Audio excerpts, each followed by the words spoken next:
Hello. Hi. Hi. We're live. They can see us now. Oh Awesome. no. So now we have to behave because they can hear and see us, and everything is now recorded evidence. So, monkey work. Um, so we have a couple minutes while our friends start joining us. So if we have any sharing and fun stuff we want to do, I'm going to go into Okay. Twitch, update our stream info. Um, And there we go. I have us on the other screen. I'm going to go ahead and share this on my page as well. hmm, let's There see. we go. Haha. Okay. See, sometimes it looks like we know what we're doing. Okay, we got it.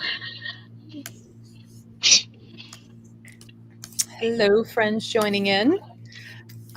Here we are for another episode of the Healer's Corner, and tonight we have a fun friend. Like I've been waiting. I'm like, ooh, we get to have Kathy. Like fangirling over Kathy because Kathy, you've got connections to a really cool place here in Ohio. Yes, I do. I But do. why don't you tell our friends a little about yourself in this place and how you got into this field? Okay, I'd be happy to. Well, for starts, my name is Kathy Paketic, and I am one of the co-founders for Tri-C Ghost Hunters. My husband and I both formed the team back in 2013. Prior to that, we used to be on another team. So, and what piqued our interest, well, what piqued mine, Greg always studied up on everything, but what piqued my interest was I grew up in a haunted house. So I always had Mm, activity going on. In addition to that, I was able to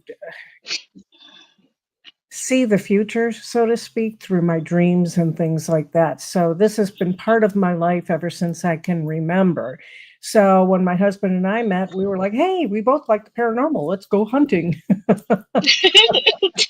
So that's what we did, and we actually began with our family and going to haunted hotels and things. So if you guys are interested, that's one way you can get started. But then we formed the team Tri-C Ghost Hunters and expanded from there uh, um, into what we our event thing, which is Black Shamrock Events. And the reason why we have Black Shamrock Events is because we are also the co-organizers, co-founders for the Parapsychon. The Parapsychon is a paranormal and psychic convention that is held at the Ohio State Reformatory. I'll get to that in just a little bit, but okay, so that's a little bit of that. I also have two businesses.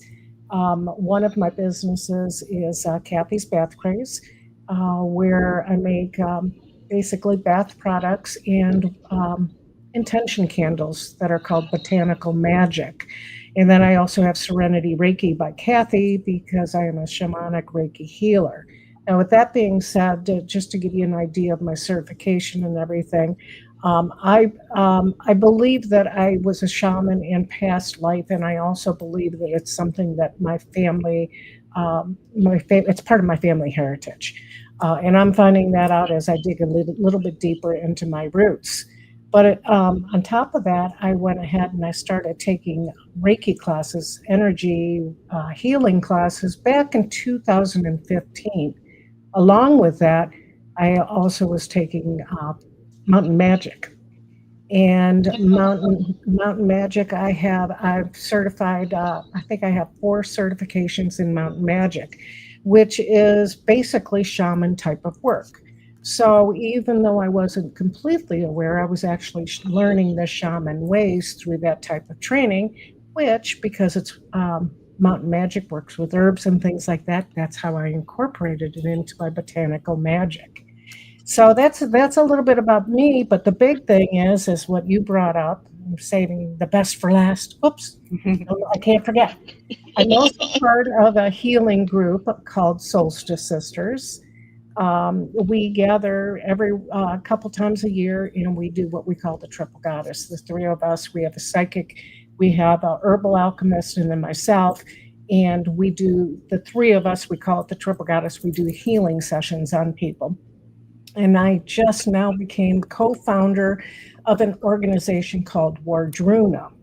Wardruna is a holistic healing group for the mind, body, and soul, basically. And it's for anybody with any type of familiar demons that needs help. You know, we are like a one-stop location where, you know, we have myself, which does shamanic healing. We have shamans. We have different types of therapists. We have psychiatrists. We have people that can help you with your diet. So it's just like a whole group of people gathering to be able to help people through their traumas that they have experienced through life, or generational for that matter. But getting back to what Melissa first said, because I can talk and talk and talk and talk, is that I am the paranormal program manager for the Ohio State Reformatory. And how that all began was back in 2004. My husband and I went there for our very first investigation, and we fell in love with the place. Had experiences the very first time we were there. And in 2013, we decided to start volunteering there. So we were volunteers. My husband became the lead paranormal investigator, working all of the private ghost hunts in 2017. And in 2022, when I was supposed to retire and never have to work again, the paranormal program manager decided to leave a week before my retirement. And I was sitting there and I'm like, if I don't try to get this job, I'm going to kick myself for the rest of my life. I have to at least apply for it. So I did, and there I am. And you know what? It's probably one of the best decisions I've made. I absolutely love my job there. You know, there's so many different avenues to when you're working in the paranormal department. So many different programs you can start up, and even like classes and things like that. So it's been a good decision, and who wouldn't love working at the Ohio State Reformatory? It's an amazing place. It's a really cool looking building. Like, it is a statement as you're pulling in and just looking, you know, at it. It's a really pretty building, and in a way, it's kind of like contradictory that it's a beautiful like stone building, but it held some pretty unpretty people, you know, who did pretty unpretty things to others. Mhm. Yeah, that's true. And what you're saying about the building is absolutely gorgeous. It looks like a huge castle. And the front of the building is actually the administration part of it. And the back of the building is the cells and everything. And they both have a completely different feel. Now, when that prison was built, it was built as a reformatory, and it actually was extremely successful as a reformatory at bringing in first-time offenders and teaching them how to be productive in society, how to attain, you know, a skill to be able to go out and work and things like that. And it was extremely successful. It wasn't until they started to bring in hardened criminals that it just kind of took a dive. Now, you mentioned you grew up in a haunted house. Is that what started your investigate or your interest into investigating the paranormal? Absolutely, it did. And the biggest reason being, I was always told it was my imagination. And I knew it wasn't my imagination. And it wasn't until years later when I was older that finally my parents admitted, yeah, there was something going on in the house. You said so many times where the parents years and years later finally admit to the kids, like, yeah, there was probably something in your closet. Yeah, there was a dead guy walking up and down the hallway. Like, no, I saw him too. You know? But I didn't want to scare you, even though you were seeing them all the time and you were frightened. And we kept telling you, no, he's not there. Like, sorry for gaslighting you all your life.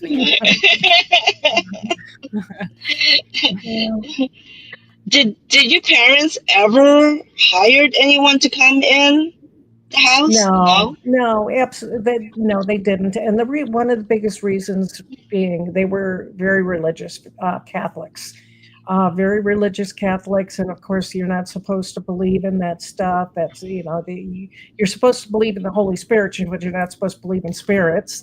And, so I think the only thing they did, and it wasn't by going out and saying, hey, there's stuff going on in our house, was just having a priest come out and bless the house. There's so many stories that doesn't always fix anything, Mm-mm. And I'm like, so you bring out a Catholic priest. If the dead person walking around was a Protestant, do you think they care that you brought a Catholic priest out? Probably not.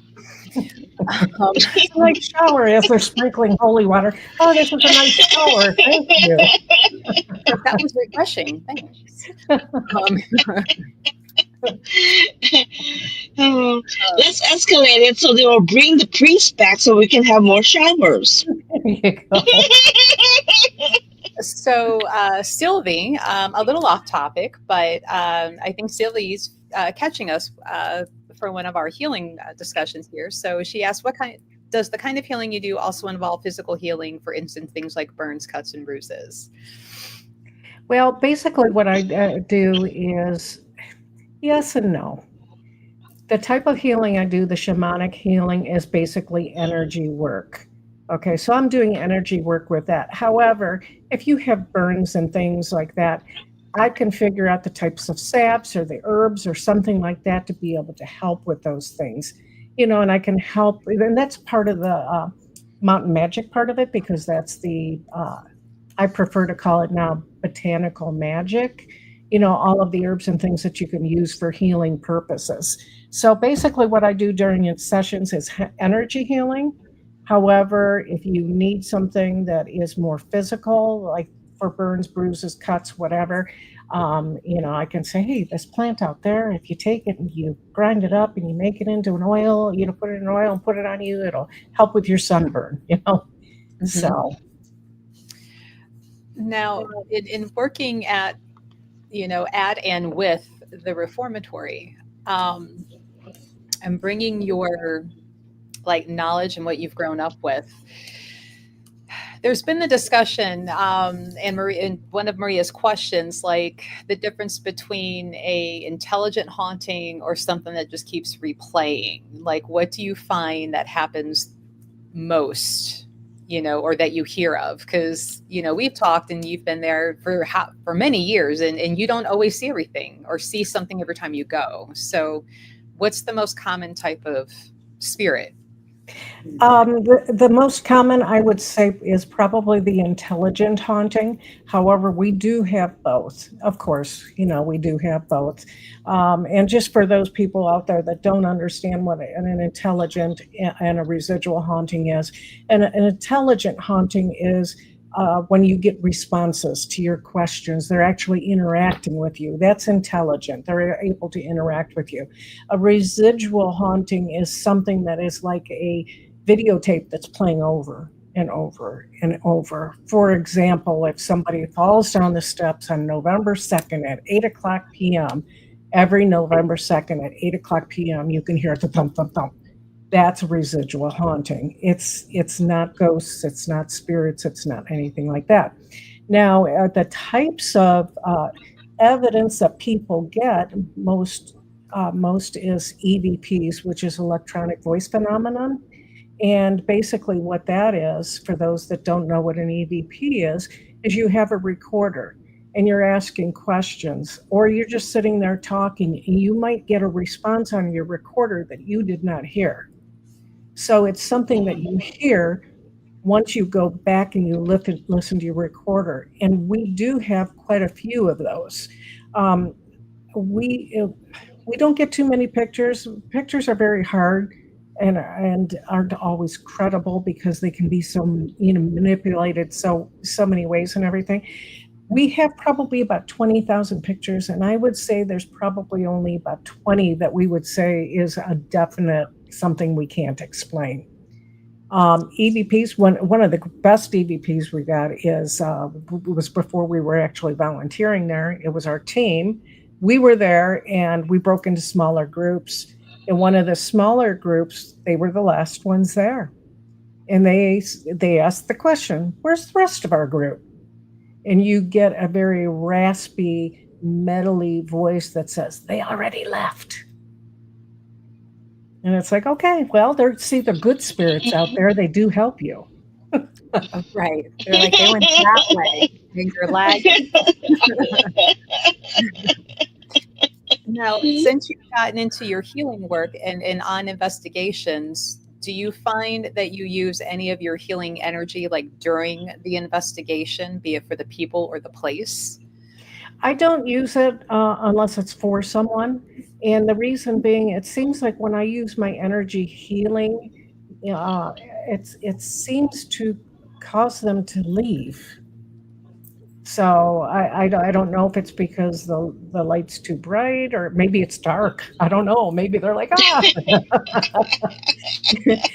but yeah, I've tried that before early on when I first started learning my energy healing and everything, and it just seems like they left. We would get no activity whatsoever. However, I do consider myself to specialize in removing attachments. Okay. And some of those attachments can be things that people have experienced. I can help them to get through that. But usually attachments are more of a familiar demon type thing. But there are times that people feel that they've gotten attacked because we do get people that are scratched there and things like that. And we've actually witnessed it. And if they're uncomfortable and they feel as if there's something on them, of course, I will do that because it's the right thing to do. Mhm. Now, do you want to, since you mentioned demon, do you want to go into a little bit of clarification? Because I'm sure some people are automatically going to go into, the hell in the Bible and the demons and running amok, and they're after all of us. Yeah, that's when you get the holy water out and you sprinkle salt. Right.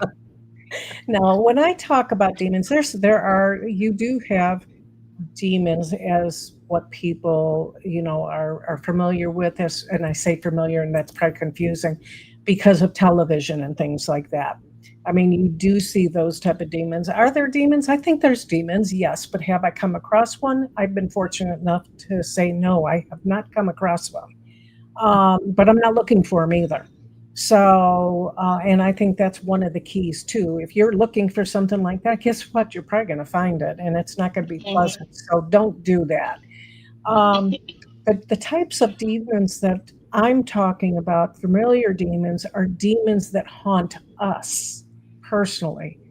Whether it be our mind, whether it be, our spirit, whether it be our soul, whatever it may be, those are what I call familiar demons.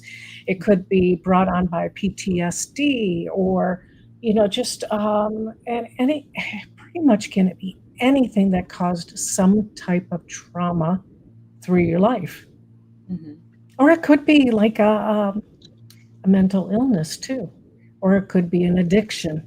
There's a variety of different types of familiar demons. Now, I know not that far, could throw a rock and hit it. From the original OSR is the new prison. Not nearly a pretty of a building. But um, I wonder, as you're talking about this comment or this topic and that particular thing of demons, so let's say you have somebody coming in for an investigation and maybe they are battling addictions of their own. Do you find that if they're, that is more likely to be the type of thing that they're going to pick up in the paranormal, especially from the old reformatory and people that may have passed inside that building? Then you've got that prison over there with alive people, but I'm sure there have been people that have died in there that have addiction issues, that have anger issues, mental illness. Do you find that like attracts like, that if you're going on a paranormal investigation, you've got addiction issues, that you're more likely to pick up this attachment demon because they feel familiar? Comfortable. Yeah, comfortable. That's a great question. And I don't know the answer to that. Because basically we work on theory with everything, and I think it's a possibility, but I can't say for sure. Um, in a way, with it with being OSR, now we're talking about energy and stuff, but with OSR, there are spirits there. Mhm. And I think the spirits pick and choose who they want to really interact with. And I don't know if it would. That would be a good. We should do a trigger object test. You know? We should. I feel like we should do some experiments down there, Yeah. just for Yeah. just for science. Uh-huh. And I've known people that have gone in there with PTSD and other trauma type things, and they haven't experienced anything like what you're talking, but who knows? Yeah, it's just a common teacher that we all have. Also teaches in the hoodoo tradition, and he is in a particular house and sect. And in some of our training, I don't know if you touched on it in your class, Kathy, about cause spirits. And so that's where, so again, for instance, addiction, if you've got somebody that's really trying to break this addiction and they come out of rehab and they mean really well, and then they keep falling and they keep falling and they keep falling. And it's usually like they've picked up a spirit who has a drug addiction, who's trying to relive through the living person. And, so I'm like, that's, It's a possibility. yeah. It is. It's definitely a possibility. I think a lot of, and here's the little skeptic side of me, because let me step back. When we do our investigating, we don't go into a place thinking it's haunted. We're going into a place to prove that it's not first. And then when we find out that we can't prove that it's not, we're like, woohoo, But and I lost my train of thought completely.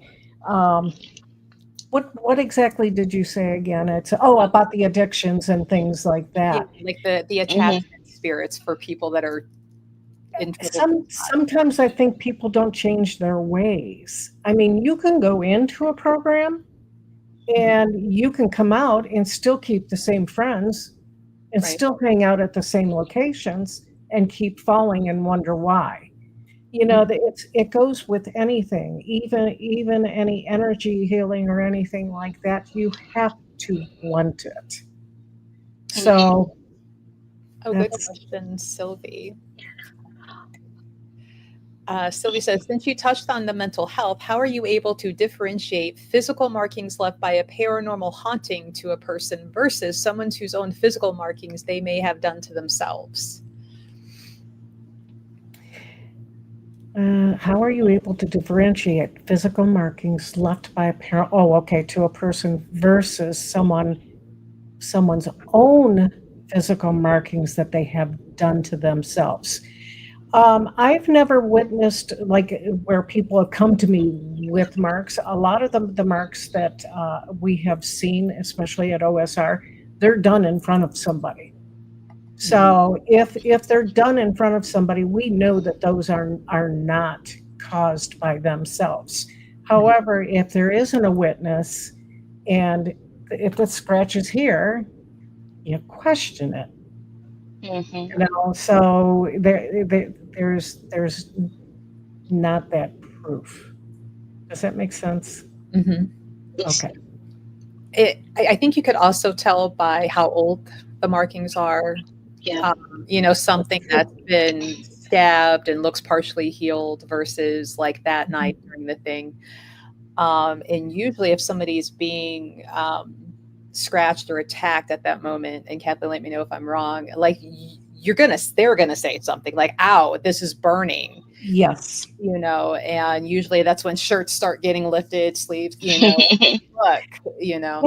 And there's been times that people have said, oh man, something's burning me, just like you said, and they're in winter clothing. They're in layers because it's winter time.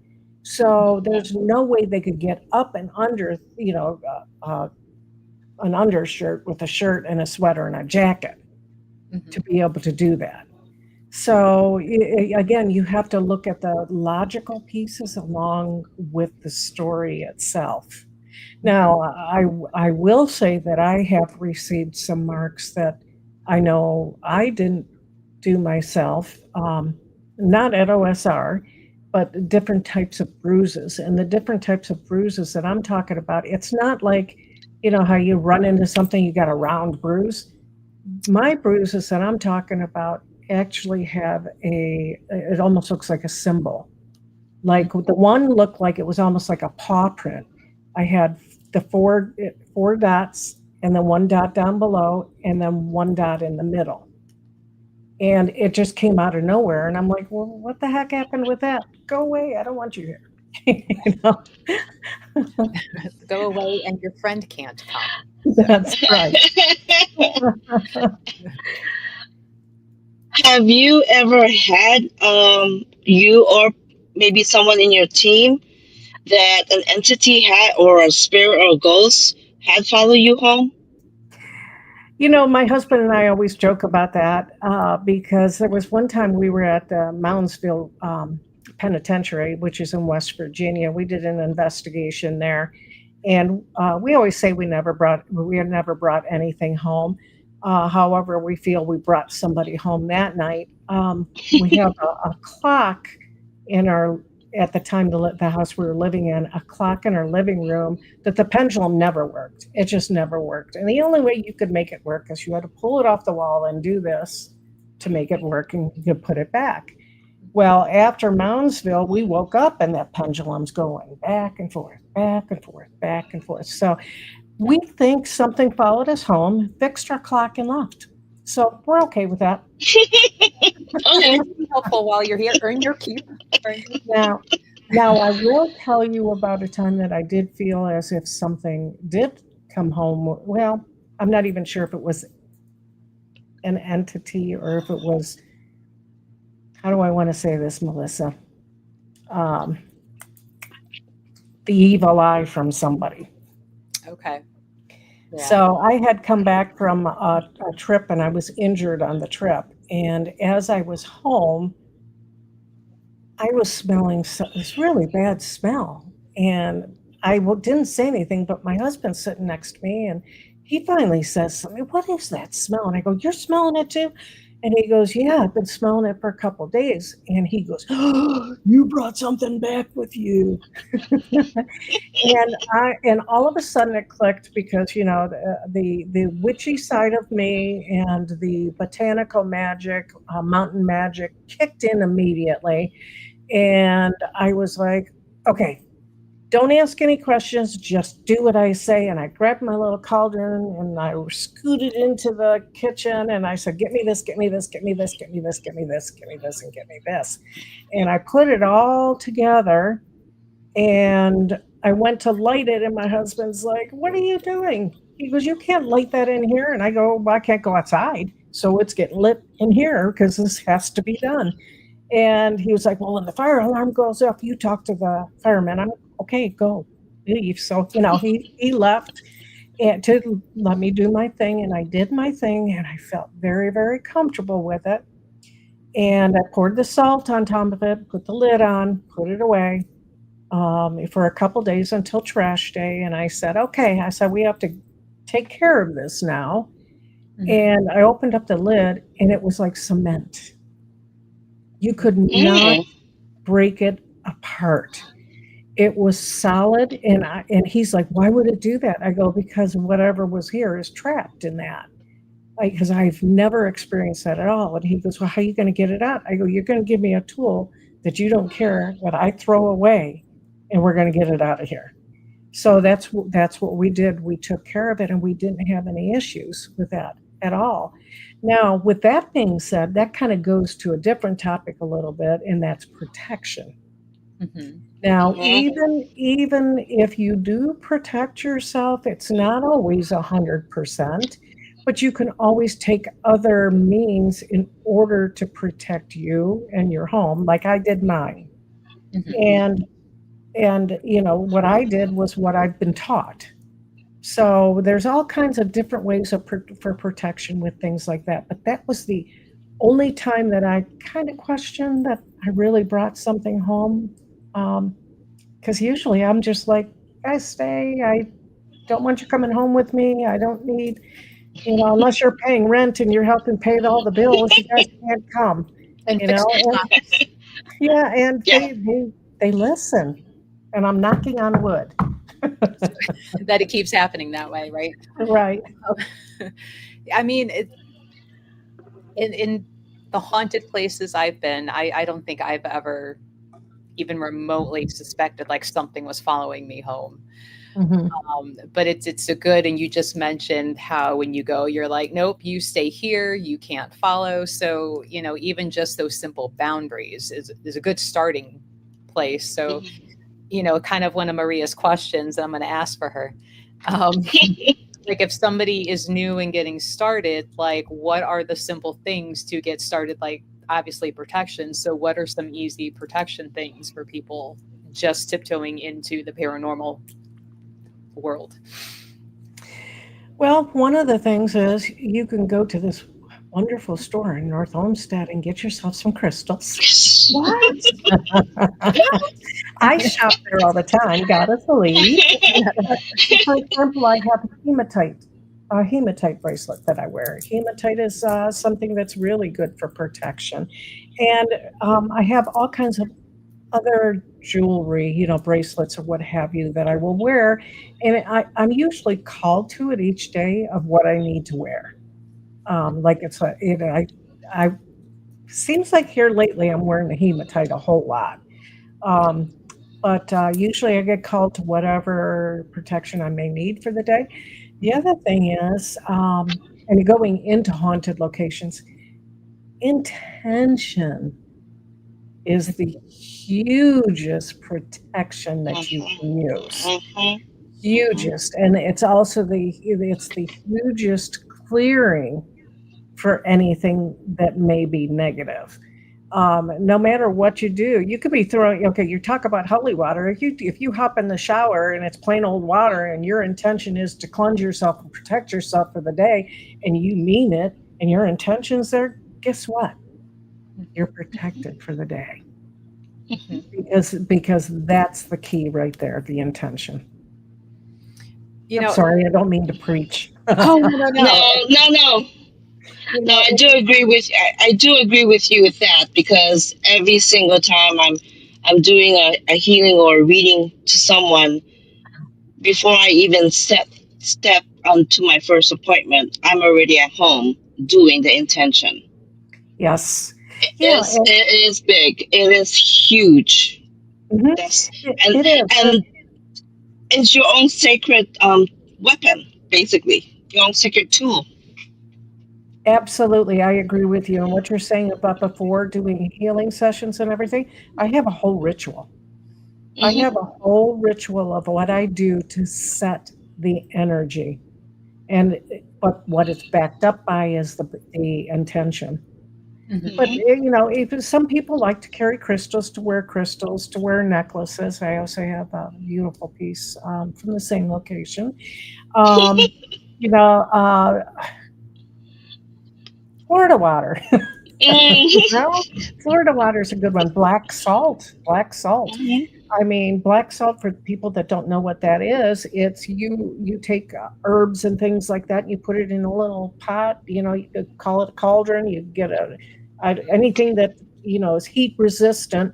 Put all the herbs in there that are magical in certain aspects, with some candle wax and a few essential oils, and you burn it, and you give up that intention of protection. And once that's all burned and everything, then you add salt to it and you get well, it's over there, so I'm not going to grab it. But, you're mixing it together and making this really beautiful black salt. And you can take that black salt and put it in a little jar. Or what I like to do is, have you ever seen those bracelets that it's like a watch and it unscrews and you could put little trinkets in it? Hmm. Yeah, Not in a long Yes. time. Yeah. Yes, Yes, yes. something like that, like a locket, but it's a bracelet. And I Yeah. open that up and I put my black salt in there and I close it up and then I'm wearing it on me. Nice. Mhm, Oh, Chair Bear, good question. Especially since there's the old prison and the new prison, right? mhm. She says, can entities only travel to and between places that existed at their time of passing? Like if they're an old entity, do they recognize the new buildings? That's a really good question. Very, very good question. And this is my belief on it. I'm not saying that this is the truth. It's just how I feel about it. I think that if they come into a new location, they're probably confused, but it has a familiar feel to it. So it probably still has that energy that it remembers, but I think that they may be confused. Like, for Mhm. example, when you remodel a house, what happens? It gets more Mhm. active. So Mhm. with that, I think it's like the confusion of, oh, the wall's gone. Where did that wall go? And stuff like that. So Mhm. um, I think they recognize it, but they're confused. And I do think that they can travel back and forth. I do think people can just stop in. They're walking by the street and they're like, I wonder what's going on in there. And they wander in and take a look and they're like, ah, yeah, this one's protected. Let's leave. Right. This one's no fun. Let's go bug the neighbors. Yeah. It's kind of like leaving your lights on outside. You want to leave all your lights on, make Right. it your protection. Leave all your lights on so that the criminals go to the house next door. No, here's and I think you said you haven't done much energy work necessarily at Mansfield because you noticed like they kind of left, right? But when it comes to the parapsychon, I know that times there's healers as well as readers. Have any of the healers said, gee, I'm trying to do this healing work, and there's just this feeling of something hanging out that's just being nosy or is making this really hard for me? But has anybody reported something like that? I can't say that for a healer, but I have received that from some psychics. Okay, I've heard that from some psychics. Now, as far as say I'm doing energy work at healing and there are healing work at OSR, if that's what I'm specifically geared into, I I protect my space, my area, so I'm okay. So I personally would not have an issue. I feel as if I can do energy healing anywhere as long as I follow my ritual that I do every single time. Um, I haven't heard from the healers, but the psychics I have. I had one psychic that was down in the west cell block, all the way down by the west showers, and she came up to me and she said, yeah, they have this guy that's in the cell right behind me, and he is just bothering me. He doesn't want me to be here. Can you go talk to him and tell him that this is where I am? And I said, no. I said, he doesn't want you there. So he was there first. We're going to move you. So I went down there and I said, I'm really sorry that we disturbed you.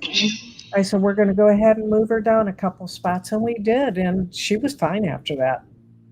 And then there's another psychic that she said she went into her cell. It sounds funny. She went into her cell to read, and there was a guy in there, and he was kind of like pushing, like, why are you here? And she was like, I'm only here for the weekend. I'm only going to be here these hours, and blah blah. And she talked to him, and he was okay with that. But at 5 o'clock on Sunday, she says he was tugging at her pant leg. Like, it's 5 o'clock. It's time for you to leave now. Time's up. Time's up. Skedaddle. Mhm. Well, and you know what? I'm gonna step back a little bit. There was one time that I did a healing session at the Bell Mansion.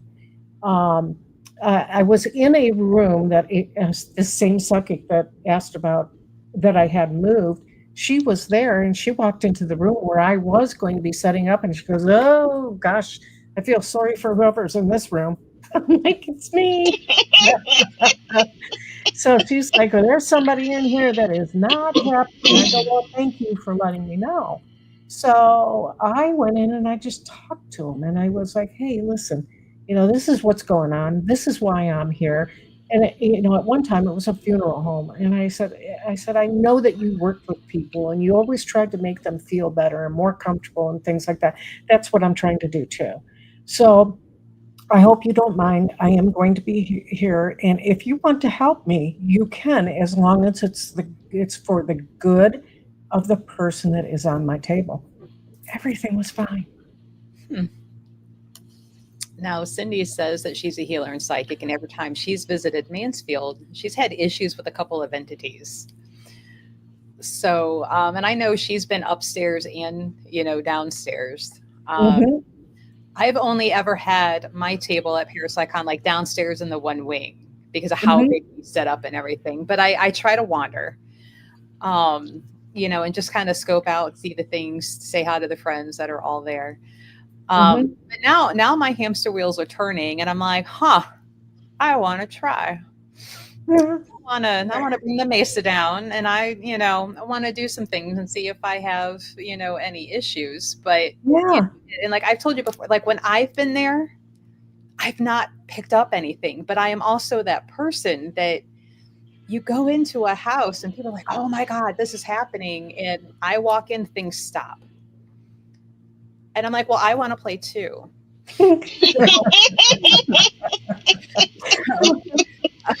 So that's where I'm like, ooh, another type of experiment to maybe do is like, all right, Mhm. Kathy, show me the most active area, and I'm going to go in there by myself, and I want to see what happens.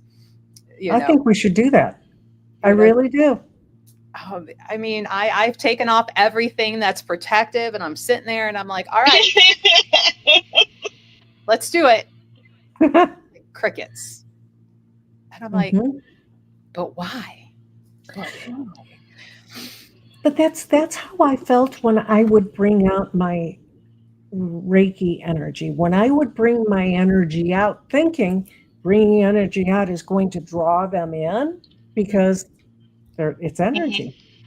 That's when it was, like you said, crickets, nothing, no activity, no sensations, no nothing. So I put my Reiki away, and I do have activities. So I don't know.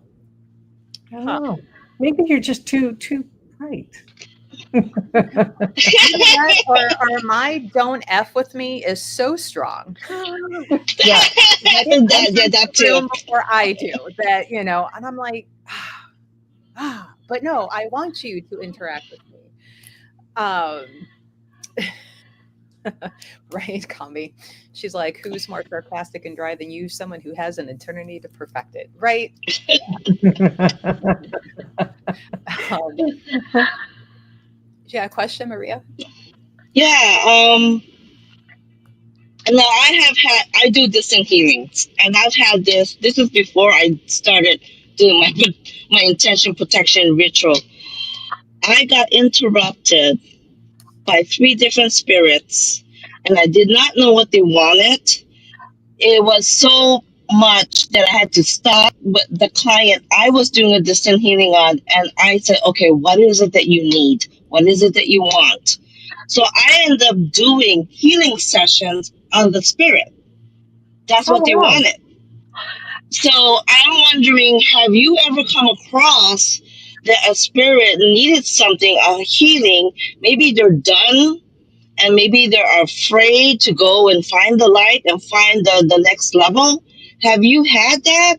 That they I have come have to you, please help me. I have not. I have not experienced that at all. And I do distance healing too. Actually, that's one of my other specialties. I love, absolutely love doing I love distance that. healing. Yeah. And I think the reason why I like it is because the person is so much more comfortable because they're in their own home.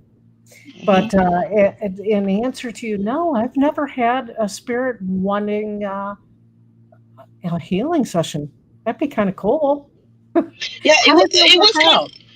It was well. It was once they got what they needed, and I was up till about 3 o'clock so I can, concentrate on my client. They Hmm. left. They were happy. They left me alone, and I was able to continue with my healing. I had two other spirits that have come to me One of them was actually got a hold of a reader, and this person is a healing. I go, which person? The person that's standing behind you? I go, oh, it's a spirit. Okay, that's what's been bothering me. Because all day I could not focus or concentrate, and I did not know who was around me. And I Huh? said, you know what? I'm not gonna even bother. Just hang out. I don't care. And someone said, this person needs a healing from you. This spirit. So I had two other spirits who have come to me and asked for a healing. That's pretty cool. I thought I thought that was normal. The fact it's Are you paranormal. are you psychic too? Yeah, Okay, yeah. see, I don't consider myself to be a psychic, so maybe that's why I haven't experienced it. I mean, that's the only thing I could think of. I'm intuitive. I'm an intuitive sensitive, I guess is what you want to call. And if I do, if there's things in the future that I need to know about, it's through dreams. Um, but I have noticed my gifts are getting stronger, so I'm kind of hoping I get to that point. That'd be cool. It's like a muscle to It is cool. It's a free service for the spirit world, and I don't mind. Right. well, that's kind of a little bit of part that we can maybe debate before we wrap up for tonight. Um, we were talking about Kathy, you and I, like earlier today, going over questions and talking points about healing lands, buildings, and spirit. And those who believe they should or can, and effectively versus those who believe like no. And you were saying, Kathy, that you don't necessarily do the healing work with the spirit, but not necessarily because I just don't believe it. It's just not in your forte, you were saying. Right. Basically, now I do believe that the land can be healed, and I do think Hmm. the way that Maria's talking as far as spirits being healed, yeah, I think that can be done, and I would be very comfortable with that. But if you're looking for, if somebody is looking to um, be how do I word this? To be sent to the light or to asking me to help cross them over, I am not comfortable with that at all. Not, and you know what? I don't judge anybody that is comfortable with that and that they can do that and everything. But for me, I'm not comfortable with that, and there's a couple reasons for that. And one of the biggest things, I don't know how to do it properly, and I don't want to mess things up. Hmm. It's just like when you go into work on somebody. Let If you don't know what you're doing, you could end up hurting them, not helping them. Hmm. Mhm. So I'm not comfortable with it because I don't know enough about it. And the other thing is, I don't think that, how do I say this? I don't think that that's my responsibility. Okay. That's not up to me to take care of. Now, I'm not saying, Melissa or Maria, that if you do that you guys, oh, you shouldn't do that. No, if you guys know how to do it and you know how to do it right, then I don't think that there's anything wrong with that. But you take a look. I'm going to use Ohio State Reformatory as a good example here. You've got Joe Schmo coming in that knows nothing about the paranormal, knows nothing about spirits, and thinks he knows everything. And he's going to move along all of these spirits as he comes in, right? So he comes in, and these spirits are approaching him and saying, "Hey, can you send me the light? I can't seem to see it. Can you send me?" And he sends them, not knowing what he's doing, where he's sending them, and if they aren't tricksters and tricking him into doing something that they shouldn't be, as far as that entity Mhm. shouldn't be moving on yet because it's not their time.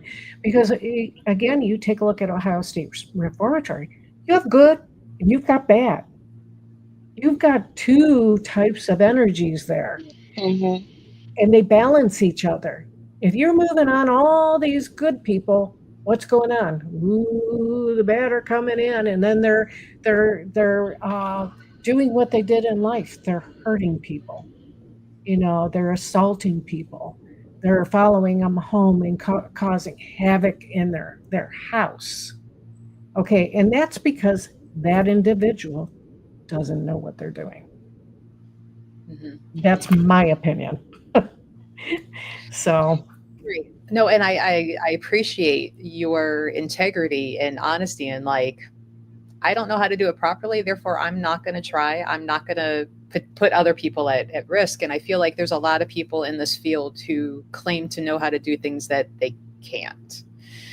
I agree. Um, there's a Mhm. lot of and I've sent Maria off to some home clearings of families who have had multiple like investigators or people out claiming that they could take care of this house and it just got worse or no improvement. And I'm like, yeah, make Right. note of that name. We might be hearing more from their past clients. you know Yeah. um, and unfortunately there's not really a good way to know unless it's really word of mouth, Mhm. Mhm. saying like, hey, this person did great, you should call them, versus like, well, don't call that one. you know um, Mhm. let's see. So we have a question. Have any of you connected with a spirit's energy and combined it with your healing energy to give a healing to another? Example, deceased grandma wanting to help heal their grandchild. Um, uh, uh, yes. Short answer, yes. There's because when I do my ritual prior and even during, I'm speaking to the spirit world to help me and to guide me, to my Reiki guides, to my spirit guides, to uh, archangels, whomever I'm calling in. Now, if you're a Wiccan, I'm certainly not going to be calling in archangels. I'm going to go to what your belief is and reaching out to them because the universe works in a way through me that the right people are going to come in and do the things. I will call in ancestors. I will say if there is a family member here that wants to help with the healing, as long as it is for the good, you are welcome. Otherwise, you need to leave. Hmm. Mhm. So, yes, there are times that people have, after the session, they have said, my mother was here. She was holding my feet. It's like, yeah, yeah, Mhm. because it's not me, it's them. Just kind of going through the questions to see if there's any like cool questions we haven't already talked about. Um, Maria, did you have any questions from what we've talked about? Well, it's a basic one. I know that we have said demon, entity, ghost, spirit. Could you explain ghost and spirit? Are they the same? That is a The excellent terminology? question, and nobody really Because knows. exactly. That's why that was the one thing I said. This is a simple question. It may sound really simple and a little bit clueless, but it's like, what is the difference between a ghost and a spirit? Because people just use the phrase. Yeah, we have done it tonight also. Yeah, yeah, and I do that too now. My husband and does a few presentations, and he has the definitions of certain words, and he has ghost and he has spirit, and it's according to what you can Google and find, and he always says the same thing. But who really knows that that's what that really means? You know. So I mean, I think they're one and the same. Hmm. So I for me, ghosts, earthbound, right? Spirit is the overreaching entity, whatever you want to call it, divine masculine, divine. So for me, I make that distinction, but that's for me. Right. That's most likely not across the board. Entity is also a haunted type of spirits, things like that. Hmm. But And I it's think I used that word tonight too. yeah, Yes. yeah. Yes. Yeah. Um, But You know, it's true. It's a personal choice, just like you said, Melissa. This is, and that's how you differentiate it. Me, I'm not at that. I'm not at that level. I'm just kind of like, they're ghosts, spirits, ghosts. But then again, you have spirit guides, yeah. and Yeah. that's a completely different. That's a different Mhm. realm, Hmm. Mhm. and the word spirit is before it. It's not a Mhm. ghost guide. Right. No. I think I've only known fictional characters that have ghost guides. You know, um, one series like she's literal death and she solves crimes and mysteries, and on her research team is a dead like 13-year-old gangster kid who helps collect data for her to solve these cases. And I'm like, I think you're not even real, but the only person that has a ghost guide that I know of. So, like, if any of our friends in the audience have ghost guides that see, hear, talk, like, let us know. I'm curious. I have questions if you do. Um, Somebody said to me, a ghost is an earthbound spirit, and spirits are crossed over energies. Well, there you go, same as you. mhm. Mhm. uh, but it's been an interesting talk, and I think we should really do some of these investigations down there. And I know, like at one point, you were talking about a piece of land that felt particularly angry. And, Mhm. and I'm like, I still want to go meet this angry piece of land. Mhm. So angry, and be like, "What's wrong, buddy? Like, Yeah. what? Why are you so mad? Who ate your Cheerios? Like, what's the matter?" Um, Mhm. because I am somebody that I like healing the land. I like healing, the spirits. Then the living also get the benefit off of it. Um, Mhm. And I think I've even had this debate with Marianne before. Marianne will not force cross anything over that doesn't want to be. Whereas I'm like, you're a perv messing with little kids, little girls in the shower and hanging around this family. Oh, I'm coming for you. You are crossing and you're going to go deal with that, karma, retribution. You need to go because you are a problem down here for, people that don't need to deal with you. And then I will deal with that when I cross over, and be like, well, you were naughty. You forced me over. I'm like, yeah, I did. So, what's my probation? What do I got to do? Um, like, I admit it. I plead guilty. Um, but that could be a debate maybe for another. Like, do you Mhm. do you not force them? Mhm. Do you make the white light hole in the floor as they're running away and they just fall through and like, gotcha? You know, throw it on a wall that they're running at. Oh, whoops! Scooby Doo you over onto the other side. So sorry. Um, Let me ask you a question. It's kind of the topic. You triggered something. Portals. mhm. There's entrance portals and there's exit portals. And I've always been told exit portals you should never mess with because that is the way that they leave.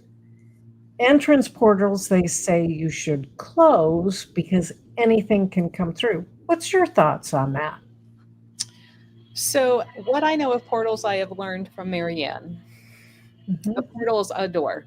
There's not two, there's not one. They come and go out of both. Okay. Anything that comes out of a portal can only hang around about 2 weeks before they have to go back in. And only negative, bad entities come out of the portals. Um, and they're usually on inside walls, they're not on an outside wall. Um, they're not caused by mirrors facing one another. Mirrors are not Mhm. automatically portals. You hear that a lot. And she's like, no, that's Mhm. creepy, but they're not portals. Um, and in like the 18 years of working with her, like it's been consistent, her information, and having worked with her and gone with her to some places, like that part's been accurate. The only time I've been around a portal and I was kind of aggravated with myself that I didn't even realize that it was in my store. Um, it was in the healing room, and a healer had been doing some heavy duty lifting, working, and it created this portal. I don't think they even realized that this came through. But all of a sudden, like the doors are falling off my jewelry cabinets, things are constantly breaking, and but it's busy time, and these cabinets have been around for a while. Like, those screws were loose. Maybe we just didn't tighten them up. But at one point, after a psychotic there, no less, living 25 minutes home, I finally get home and I'm sitting there and my alarm goes off and I'm like, what? And I turn on and I'm listening. I can hear talking in the store. So I'm checking other cameras. I can hear talking. I can't see anything. And I'm like, what the? And so, I'm texting people that live close by and I'm like, hey, are you there by chance? Are you down the road? Can you just go check? I'm on my way. And they're like, well, I'm going to go in. I'm like, don't go in. If somebody broke in, like, Right. right? I drive all the way back out and I walk in, nothing. But before I get there, like I'm listening, I'm hearing things falling, crashing, like ruckus. And I'm like, live people are in there breaking in, making a mess, stupid kids, right? Here we go. It's going to be a long night. Got to call the cops, got to file reports. Hate it. Nothing. Nothing, nothing. Later on, I have found where one of our local artists, JD Arici, he had some artwork on the one wall. And I had not noticed that a framed piece that was on a hook, that was like a big curved hook, that you would have to pick it up, tilt it, and pull it off, had came off that hook, slid down the wall, and it broke in the frame. Thankfully, the art was okay. And he's like, that was a cheap frame. Don't worry about it. That's that crashing I had heard in an empty store. And, just all this stuff. And I'm going, what in the world? And, Marianne had called the one day and I could tell she was just like, so how's it going? And I'm like, great. And she's like, are you sure? And I'm like, yeah. She's like, okay. She's like, let's get together. And I'm like, okay. And it wasn't until days later when we're sitting there and she brought up the story. And I'm like, yeah, it's been weird. I don't know. And she's like, well, you got a portal. And I'm like, why didn't you? She's like, you know me. You have to ask. And I'm like, well, that's dumb. We've known one another forever. Tell me. And she's like, I'm going to be in the area. She's like, I'm going to come close it for you. And she gave me like the name of the guy. I looked him up. He had killed his wife. He had killed the child. Was executed in Pennsylvania. Like I found all of his information, his execution date. I found all of that, the news article and everything. And he was the one causing the problem in the store. But when she came and closed it, not a problem. But what I have learned from her, it's one entrance and exit, same thing. Okay. And it's traumatic instances that will cause a portal. So in a house where there's a lot of fighting, physical abuse, screaming, yelling, that repeated. That makes sense. It kind of creates that opening because it like flexes, in my mind, that barrier of our side and their side. And because of that negative energy, that's going to draw those negative type of spirits to come and go. But they can only stay, she says, about 2 weeks before they have to go back over. Couldn't get a clear answer of what happens after that. But they have to at least pop back in for 24 hours before they can pop back out. And all of those portals are connected. Oh, wow. Interesting. She has gone out to clear. Spirit refuses to cross over. She's like, well, if you don't go back in or clear, you're trapped and you're going to have to go out. You can't go back in. And they have popped in and she has ran into some of them. They're like, I remember you, or I've heard about you, so they're like a little integrated or interconnected set of, but yeah, it's traumatic, dark, hard experiences that will cause one of those to open on an inside wall. But it's one opening for coming and going. So there's a lot of myth about, if you face two mirrors, you create a portal. No, you don't. Well, do you know, can portals be closed? Oh, yeah. Yeah. She, for years, taught classes how to close them. Oh, okay. And yeah, I think I know how, but again, it's like, I'm not going to attempt it unless I know how. Right. That's something I would be interested in learning because I've come across a couple of portals at OSR. Yeah, I'm surprised there aren't a few more. More. Yeah, just because. Mhm. I was talking and I cannot remember her name, but she was there Sunday and she was wearing her deceased husband's inmate shirt. Oh yeah, His number, Cheryl. and she was telling me some stories of how he was wrongly convicted in there and like some of the stuff that he went through. Hmm. And just because he was the new guy in the first 24 hours walking out to go to class and just getting his ass beat, and because he defended himself, he got thrown into solitary Hmm. because he was the new guy. Yeah. So, Mhm. like, wow, and come to find out, if you're in solitary, it did not count towards your prison time. You like froze your time. Hmm. So I'm like, well, that stinks. If you're in that building, it should count. Um, but yeah, now I wonder how many portals are in the new prison with the live people. Oh my gosh, can Yes. you only imagine? Wow. Yeah. Yeah. um, that I sometimes when I'm pulling up and I'm looking at that gray building, I'm just going, huh, what are those guys going through? Not only like dealing with one another and trying to be like, I'm bigger and badder than you, leave me alone, but like just on the paranormal side of, Oh yeah. you know, There has to be a lot of really dark energy there. yeah. And No, thank you. it would be curious. Well, I'm sure they would never do it because of their job, but like to have like a security guard be like, so tell us what happens there that nobody wants to admit to or talk about, or Hmm. is there a dead person in the kitchen walking around holding a knife? Like what goes on? Here's the big prison. Did they get shanked? You know, there was one time in the attic, somebody, we think that somebody got shanked.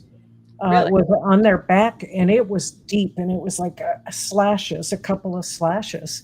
And I'll show you sometime, when I Okay. see you, Melissa, it looks like the person got shanked, but I also understand they were provoking. And provoking is you don't do that. So I didn't say this, but he got what he deserved. There's a certain TV personality that when I would watch, I would hope they would finally get pushed down some stairs or thrown Yeah. across the room. Because I'm like, why are you roid raging at Hmm. the spirits in the building? Like, why are you Right. yelling? Would you walk into the nursing home and yell at them like that? No. So maybe he would. I don't know. He seems Would they walk into your home for the first time and approach me and go, "You're an asshole"? Yeah. What would happen? I'd probably punch him. right. Yeah. I, Yeah. But it's an interesting field, and I think we run into new questions sometimes. Though the longer we are in it, and we're spending time in it, and mhm, um, but I feel like we should put together some experiments down there and test some. absolutely. We are definitely going to do that. It's like let's do a healing clinic in OSJAR in that. I forget what it's called. It's like where the wing is that we bend and you come around and you have to kind of walk a smidge through it before you turn and go into the cafeteria for the bathrooms, like that open area. Oh, the bullpen. I'm like, maybe if we set up a healing clinic in the bullpen down more by where the cells are and where they're Yeah. out and go, okay, let's see what happens. There, we could do two. We could do one like in the mini bullpen, and then we can go up to the third floor because the third floor in administration, because the third floor administration is the most active. Okay. So we could do two different spots. Okay. I think that would be cool. We got to do that. Yeah, we're gonna have to get some schedules lined out Sounds good to me. and do it. Um, Hmm. huh. We're dragging you, Maria. You're coming. We're gonna make you. There you go. I think it would be fun and very interesting, Hmm. research purposes. And Hmm. Scientific Yep, research. absolutely. yeah, yeah. Hmm. do the spirits want help? Do they not? Are they going to just tell on one another? Are they going to be like, let's not do anything for this? Or, or like, screw you guys. We're fine where we're at. We're going to go on the other side while you do your thing. And we're going to ignore you. Yeah. Yeah. Yeah. We have other things to do. We're going to go hug the living guys over here. You guys have fun. We'll be back later. All right. Well, Maria, did you have any final questions for Kathy? We told her we were only going to go an hour. We're a little over. Well, the only thing is like, since you're an energy worker, just like I am, do you feel there's a difference in the quality of the energy when you step into a paranormal location? Could you repeat the question? I'm not sure I understood it. Okay, just like yeah. Not Do you feel the necessarily. energy? The energy is like, it could be heavy. I'm I not talking see. about the smells. I'm not talking about the physical stuff. I'm talking about the emotional. You can feel the heaviness of it. You Absolutely. can feel, because sometimes when I walk into a location, I would feel, oh, they had a lot of, there was a celebration here, because I feel the energy of the happiness, the celebration. Or if I go into a place where someone celebrated, someone's life, Mm-hmm. I feel the sadness. Yes. So is there a difference? Is it heavier? Is it thick? Is it stifling? As energy workers, when you first asked, I thought you meant when I'm doing energy work, but No. no, now I understand. When I go into a haunted location, if it's active at that time, because just because you go into a haunted location doesn't always mean that it's going to be active. And if it's not active, that energy's not there. So if we're going in, there's been times I have gone into a location and it's like, ooh, feels heavy, and almost constricting. And it's like, it's going to be a good night. Isn't that weird? It's going to be a good night. And that's the beginning of the night walking through. And then you go back through and the feeling's completely gone and you get nothing. Mm-hmm. So, yeah, there's definitely a different feel. But, I did a private home one time and I walked into the house and I stood at the bottom of the steps and I was like, oh, this is kind of scary right here. I feel fear. I feel fear. Well, come to find out that the daughter used to be at the top of the stairs, or vice versa, whichever. The daughter would be at the top, the father would be at the bottom. You know what I'm trying to say, and they would be fighting.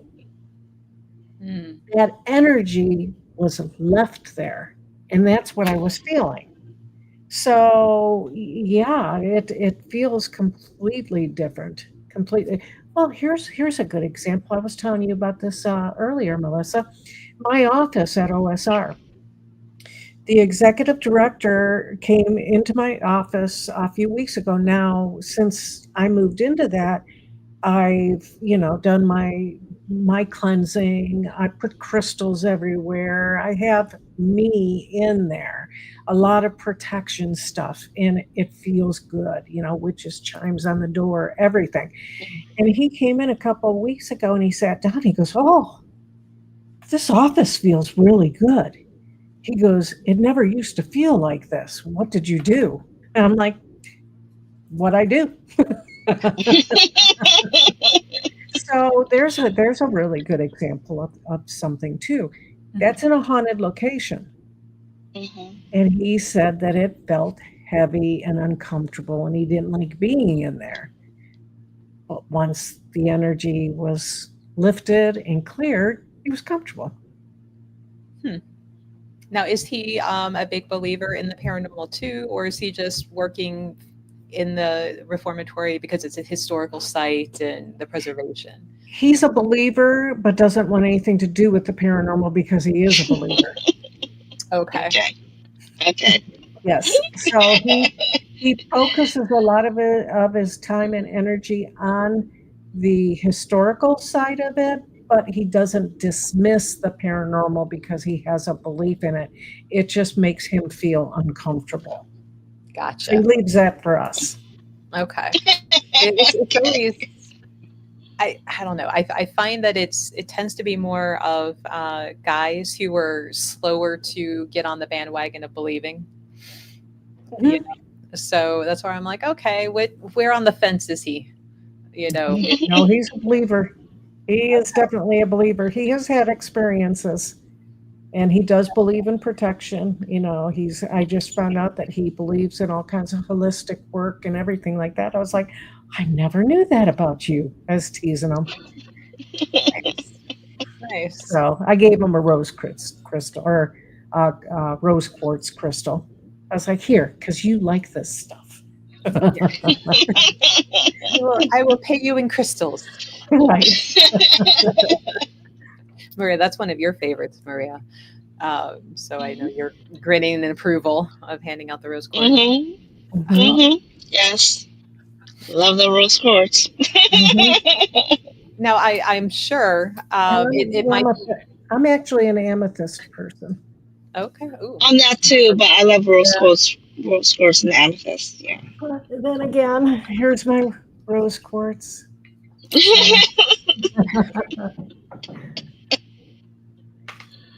So no, I'm getting excited for Blood Prism, but I've wondered because there are so many people going through in a short amount of time in a day, and I wondered what the paranormal activity would be.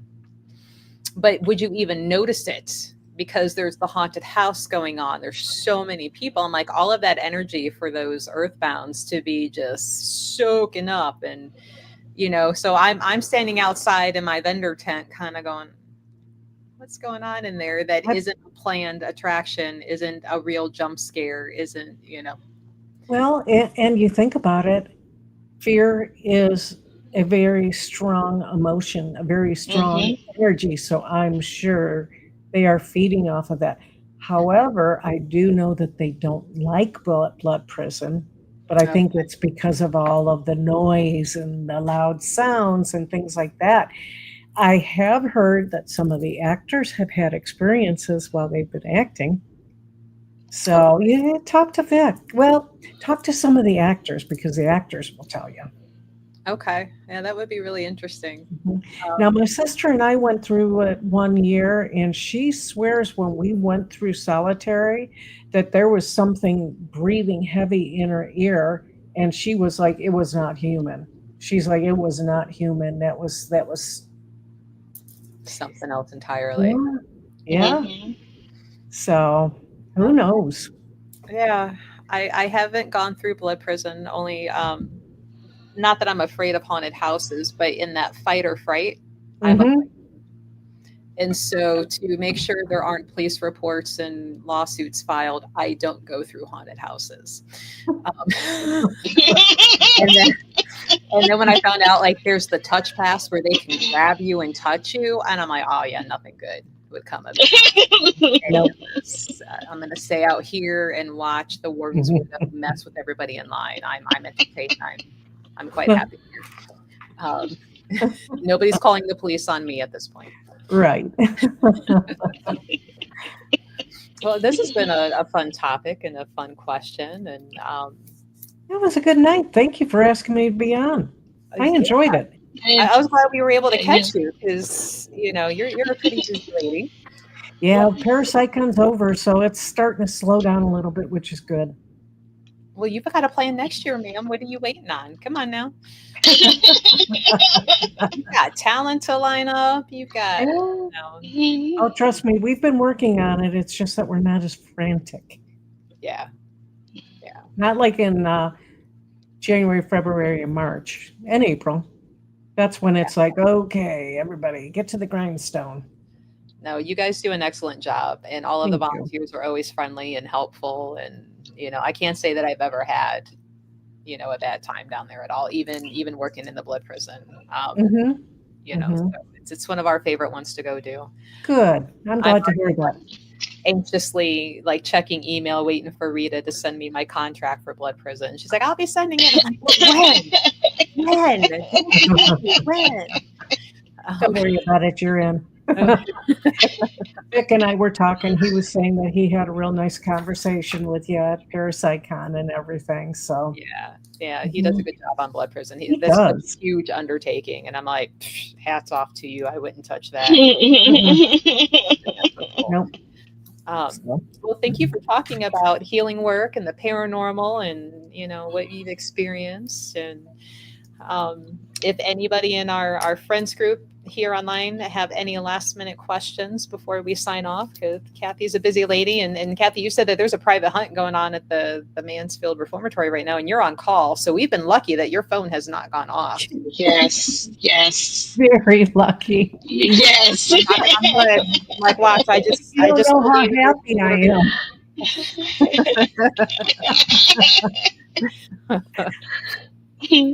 Yeah, we're going to have to talk next Tuesday, because Kathy, you're available in store on Tuesdays. Correct. And Maria, you're actually the second and third Saturdays of the month. So that's actually this weekend coming up. Yeah. So we should, we'll have to start plotting or something down there. Oh, yeah, absolutely. We're going to figure that out. We're going to get out there. Okay. Okay. Okay. Like, sorry guys, I can't come to the store today. I have things to do in Mansfield. That is not Blood Prison, and it's not ParasiteCon. Don't you worry, I'll be back.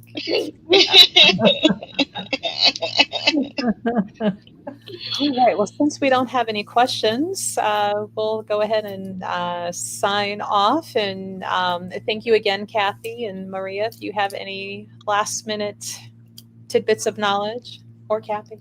No. I'm all set. Again, thank you both. I appreciate it. Thank you. Well, hopefully you guys can join us next Tuesday at 7 o'clock Eastern Standard Time for our next episode of The Healer's Corner.